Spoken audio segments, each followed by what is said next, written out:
Right, guys. I'm playing War Robots on Steam Deck, and I'm playing War Robots on Steam Deck. I'm using Ultimate Performance as my power plan, and I'm using Ultimate Performance as my power plan. I'm using DS for Windows for mapping the gamepad. So if you're wondering how I got the gamepads to be mapped, then the program it's a third party program that I'm using to map the gamepad on the Steam Deck. So if you're wondering how I'm getting the gamepad to work, I use a mapping tool called DS for Windows. So I'm just telling you now that if you do connect your DualSense controller, it will work. It will work. It will work with the Steam Deck, and it will work in War Robots. The only thing that may not work properly is the fact that the abilities for your robot.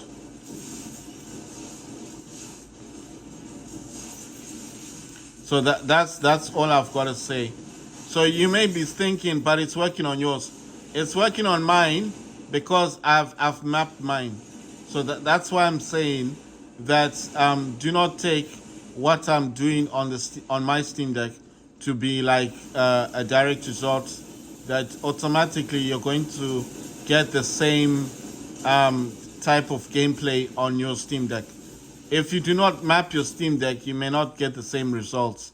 That's what I'm trying to say. So it's all dependent on what you're doing and how you playing, how you're using your Steam Deck.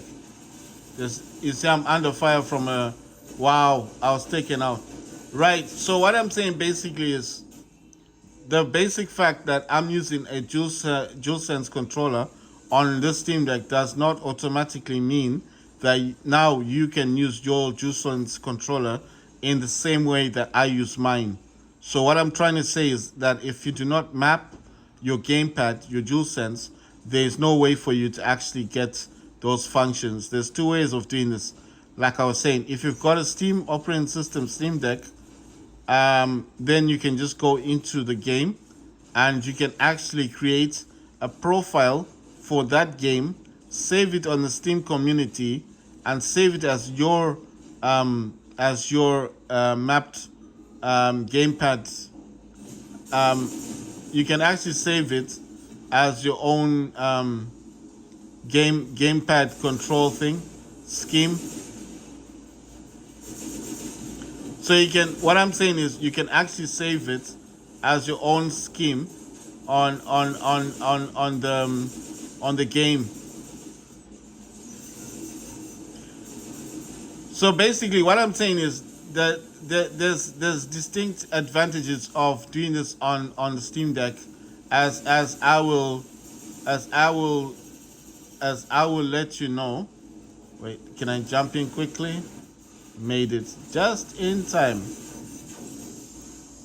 So the advantages of doing this on the Steam Deck are the basic fact that you can save it on the community, so you can actually share this with the rest of the people that play War Robots on the Steam Deck. So what does that mean when it goes to the community? When it goes to the community, basically, it just means when you save this on the Steam community, guys, what happens? I'll try and say this in the simplest way. What happens is basically,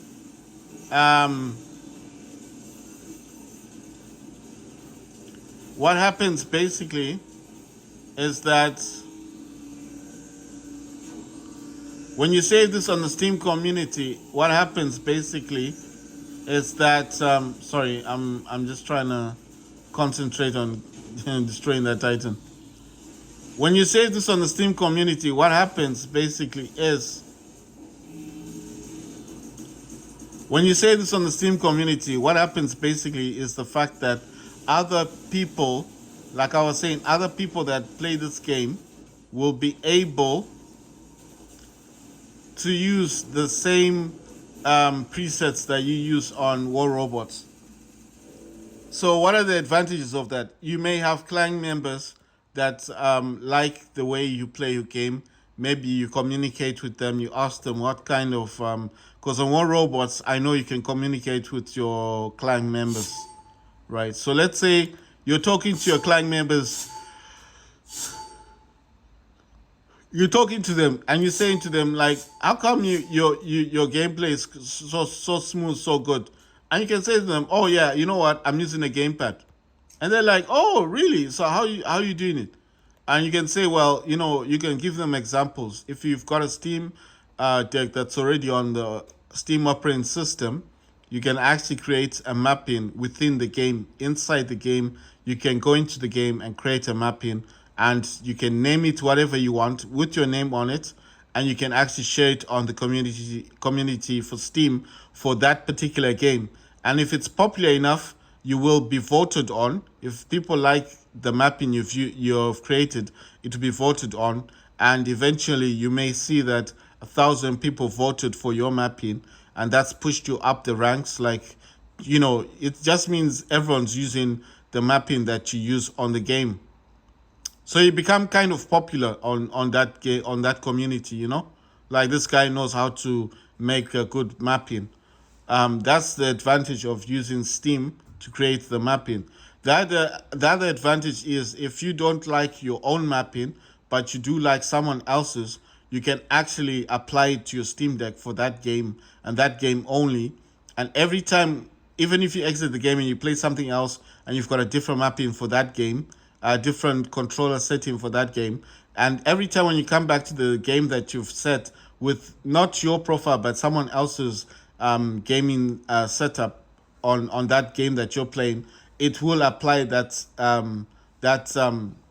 mapping. Like, I mean, how your Steam Deck plays the game, or maybe the way the DualSense is, how you use a gamepad in the game. You understand?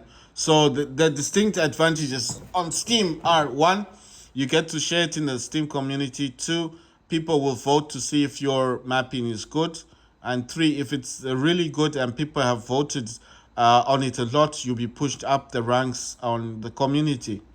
So if someone else had 10,000 votes and you get 11,000 votes, your mapping with your name, because you can put your name on that, or your signature, or your player ID, you can put that on, will be pushed up the ranks on the Steam community. You may become popular within that community for the game that you're actually playing. Popular based on the fact of your mapping.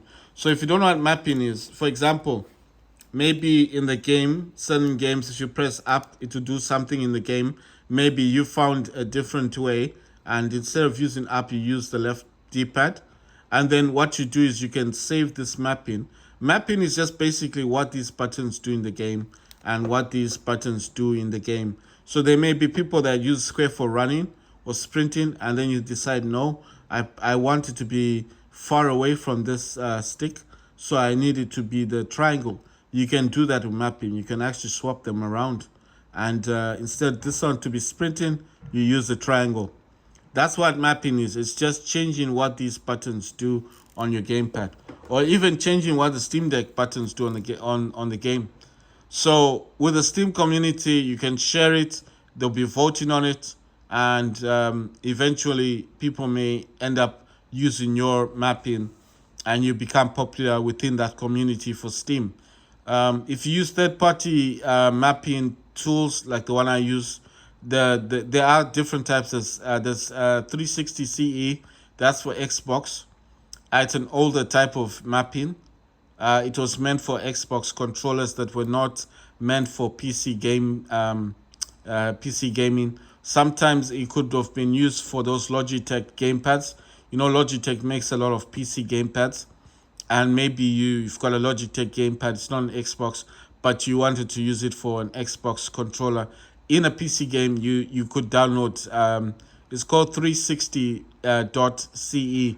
It is an emulator for Xbox gamepads. It basically can change that Logitech gamepad into an Xbox gamepad.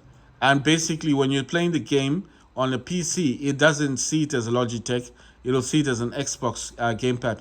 The other mapping tool you could use is Xinput. Xinput is a program that does the same thing as DS4 Windows. The other one you could use, the other one you can use would be, I'm trying to think. Yeah, the DSX, the one that Steam sells. Steam does have a emulator, mapping emulator called DSX. So if you've ever heard of DSX, it's sold. It's a developer that sells his mapping tool on the Steam Deck. It will allow any gamepad to be recognized as a PlayStation gamepad or as an Xbox gamepad, and it's called DSX, and it's sold on Steam, on the Steam store, on this Steam store for $4. So it's quite cheap now. When it first came out, it was $5. I bought it at $5. I don't regret buying it. I'm just saying when it first came out, it was $5, but they've since reduced it to $4.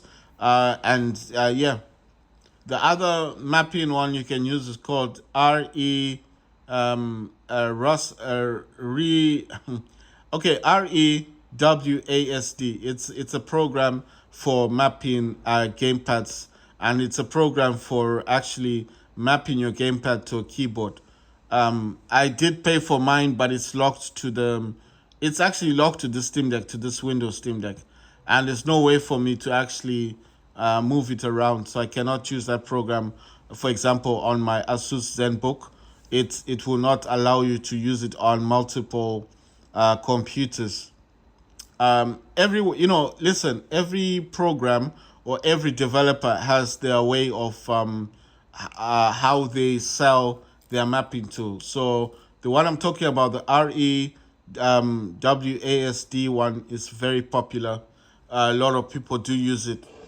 But it is primarily for games that require the keyboard and mouse, and you don't want to use keyboard and mouse. You want to use a gamepad.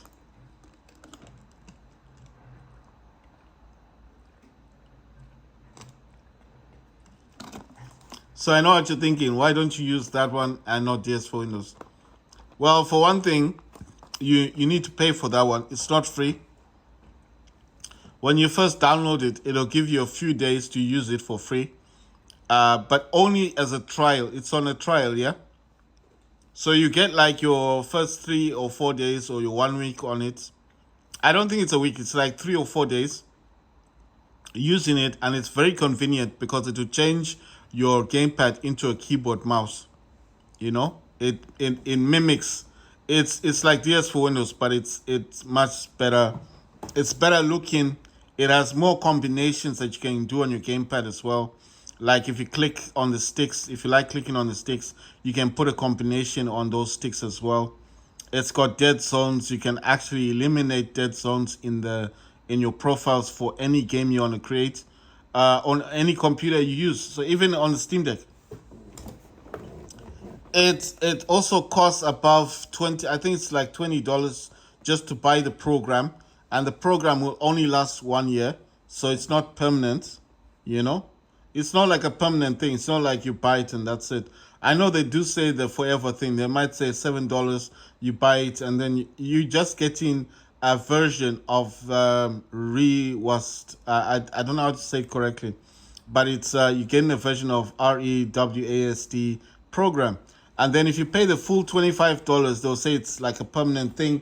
But I don't think it's permanent, because every time when you use it, if you want to, you can buy profiles for games as well, and you can use it on that program, the one I'm talking about.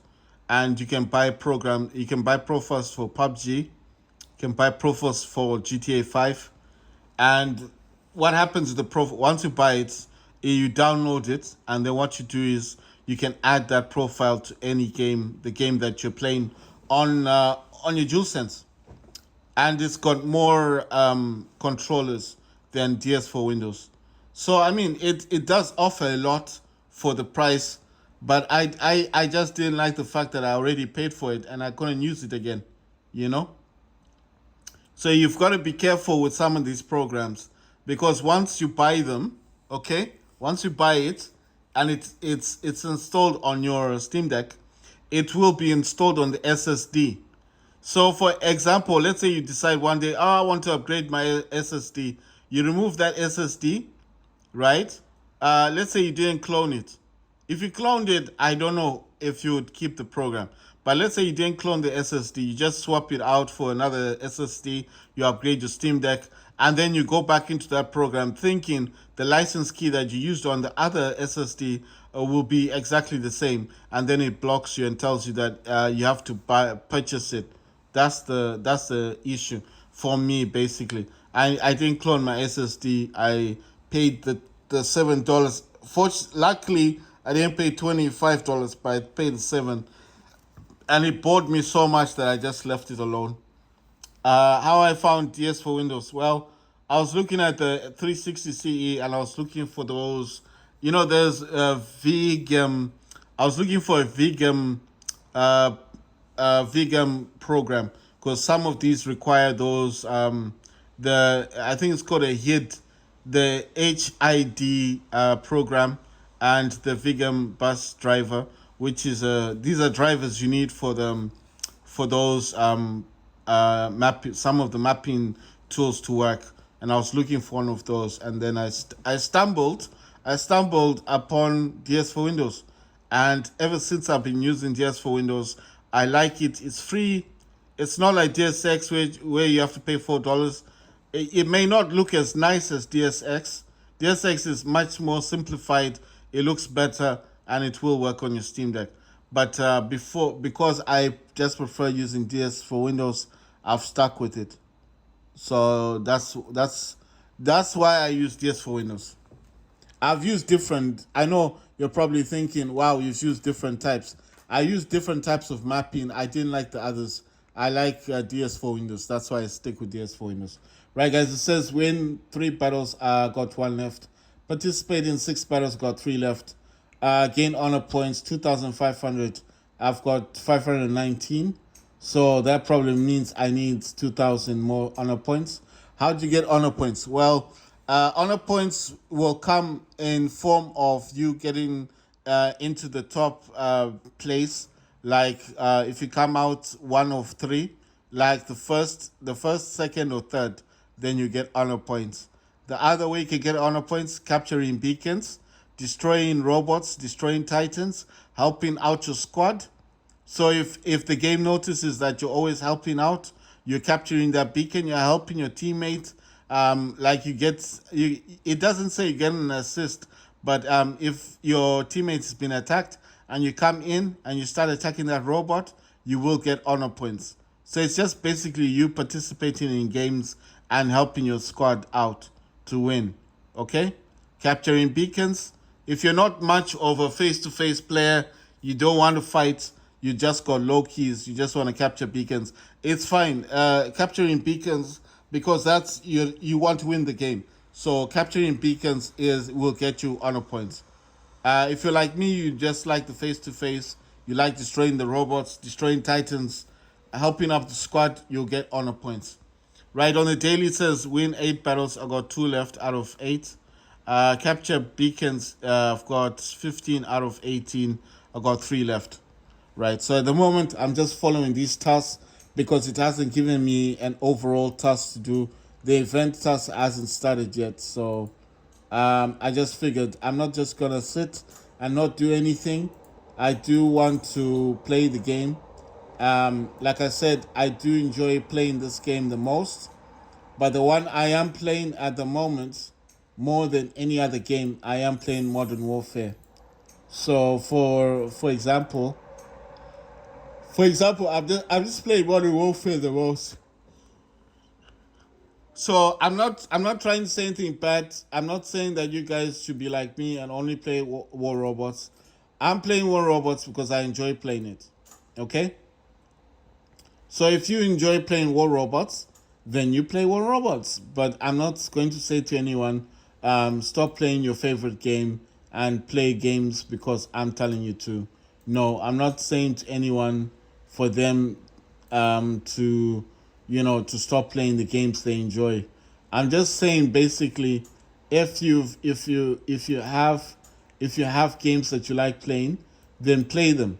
I'm not saying anything else other than that.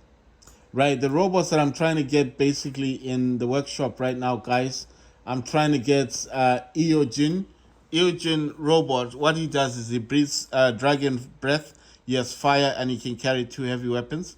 I'm trying to get Nightingale. She can heal the squad, heal herself, and that means for her ability, you can actually change that to like stealth, so you can detect robots in stealth, or like I don't know, you can no, sorry, the quantum sensor thing that you can change it to, and then you can detect robots and stuff, or you can actually select stuff, and then I'm just saying because Nightingale can heal itself.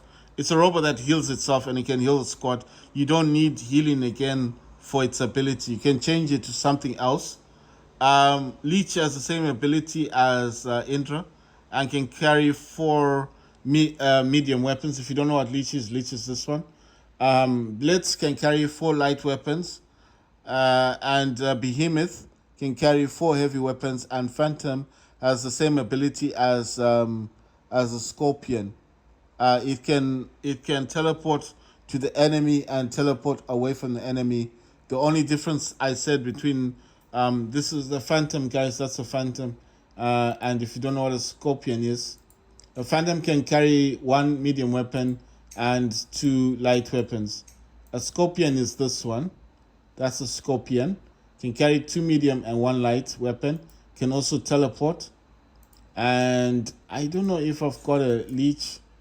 Sorry, not a Leech. I don't know if I've got a Phantom to show you guys. I'm not sure if I have one in my. I'm looking in my. This is my inventory.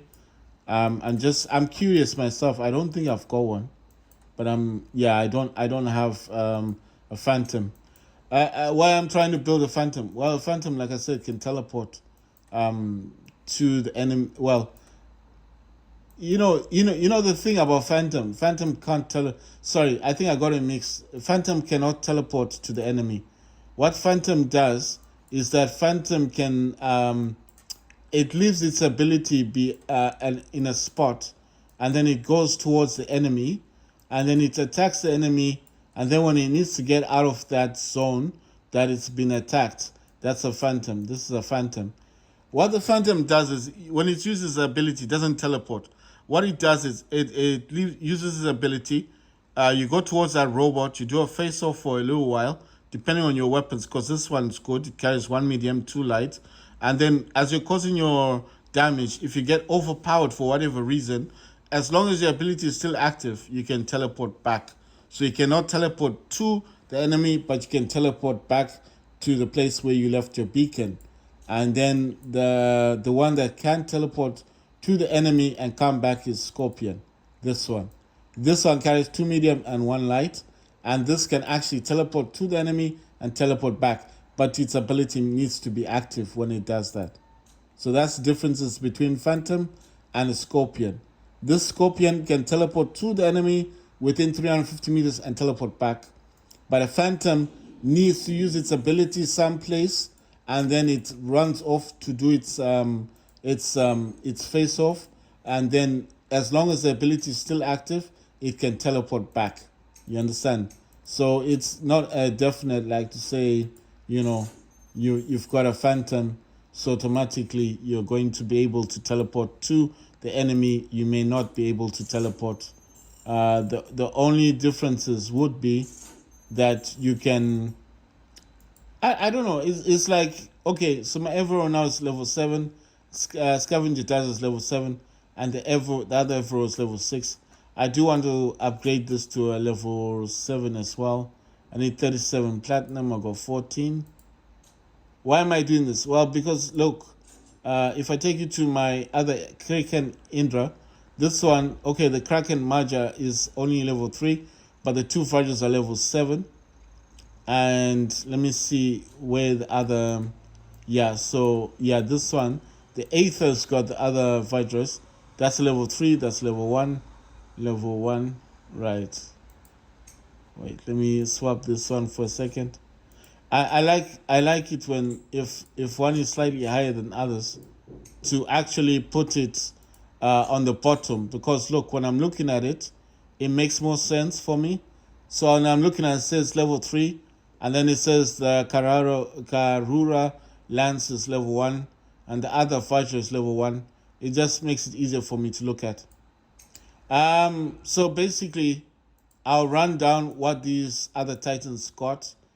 This Titan's got a Cyclops. Like I said, Cyclops can target robots even if you're not targeting them. It's like automatically targeting those robots. It's very good, the Cyclops. The crates, these ones are like machine guns. They cause dot damage. This Baloo Luchindor's got a Basilisk. That's a Baloo Basilisk, and it causes dot damage. That means when it fires on the enemy, it causes dot damage, and it will cause damage over time. And then the lanterns, these when they're firing on the enemy, they actually block the aiming of that enemy. And let's see, let's go to this one. This Kraken Indra has got a Kraken Mahu Vajra. That's a level 3.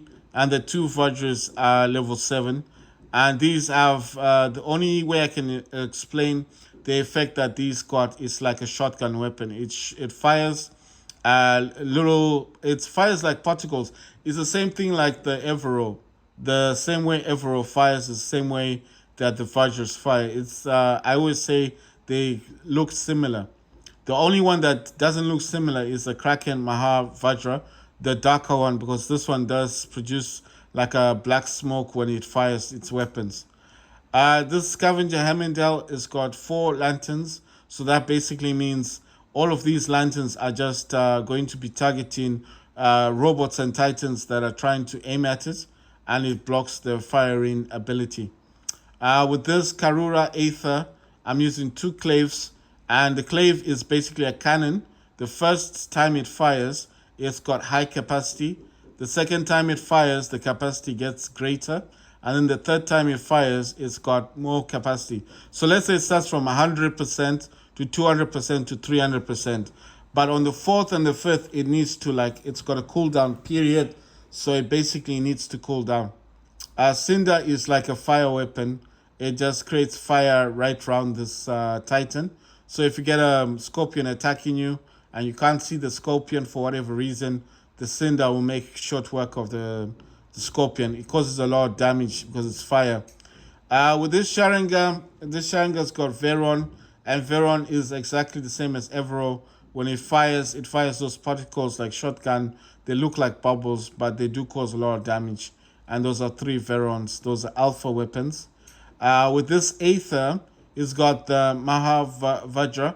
These are like, I don't know if these are the normal Vajras, but the one is level 3, one is level 1. Like I said before, when this weapon fires, it fires bubbles. They look like shotgun. The Karula Lance, this lance, I think is the same as the clave. The first time it fires, it does do 100% damage. The second time it fires, 200% damage, and the third time it fires is 300% damage. So as the more it fires, the more powerful it gets. It is a cannon, but after the third shot, it needs to cool down. So you can't just keep firing it. But like I said, the first 3 shots will cause a lot of damage. It is a cannon, basically. With this one, this is a Stellar Sirius. And with this one, I've got 2 lances. So the lance and the clave. And let me see. I think that one was a lance as well. Yeah, that's the Karula lance. Okay, it's just a different name. But it's the same. The lance, like I said, the first shot is 100%. The second shot is 200%. And the third shot is 300%. And the 4th, 5th, 6th, 7th shot, like I said, after the third, will just be weaker because it's a cannon. It needs to cool down. The Pentagrol, what this does, it fires particles to the Titan or to the robot, and it breaks up the armor, and it recycles them. It basically breaks up the particles of your armor for your Titan or robot and brings it back to the Stellar Sirius for it to repair itself. It's like I said, it's like a recycling tool. It's an interesting weapon. If you've ever seen someone firing on you and you notice that your Titan is suffering a lot of damage, then basically, and I think it fires like a green a green type of laser or something. If you see that your Titan's suffering a lot of damage by getting hit by the other Titan, and you're wondering what weapon he's using, he's probably using a Pentagrow. So that's what this does. It's like a recycling weapon. That's all it does. It breaks down your armor around your Titan and it brings it back to this weapon and it starts to repair itself. So that's why I said it recycles.